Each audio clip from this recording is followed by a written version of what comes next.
మామ ఫైనల్లీ మన బండి అయితే ఫుల్ ఇంజిన్ అయితే కంప్లీట్ అయితే అయిపోయింది. మన వచ్చినాయి కదా ఇది అయితే మన దగ్గర వచ్చి దగ్గర పని 10 days అయితే అయిపోయింది. ఈ పొద్దు అయితే బండి కంప్లీట్ అయితే అయిపోయింది. ఇప్పుడు టైం చూసుకునే రాత్రి 8 అయితే అవుతుంది.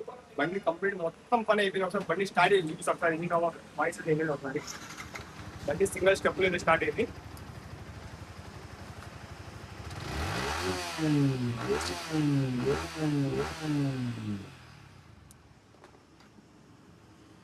చూస్తున్నా కదా బండి అయితే బ్రహ్మాండంగా అయితే సెట్ అయిపోయింది. ఈ బండిలో కూడా చూసుకుంటే మనం అయితే కనుక ఫుల్ ఇంజిన్ పని అయితే చేసినాం. మొత్తం కంప్లీట్ అయితే అయిపోయింది. మనం ఫస్ట్ పెట్టిన వీడియోలో మీరు చూడొచ్చు దీనిలో అవాజ్ ఇలా ఎంత దూరంగా అయితే సౌండ్ వస్తుందో కట కట కట కట అనేది బండిలో ప్రతి ఒక్క ప్రాబ్లం అయితే సాల్వ్ అయిపోయిందమ్మా. మళ్ళీ కలుస్తాం. మీ దగ్గర కూడా ఇలాంటి ప్రాబ్లమ్స్ ఏమైనా ఉంటాయో మన షాప్ రావాలనుకుంటే కనుక మన షాప్ వచ్చేసి కడప జిల్లా కమలాపురం మండలం క్రాస్ రోడ్ అయితే ఉంటుంది. మీకు రావాలనుకుంటే మన స్క్రీన్ పైన ఇచ్చే నెంబర్ అయితే కాంటాక్ట్ అయితే కానీ నెక్స్ట్ వీడియోలో మళ్ళీ కలుద్దాం. బాయ్.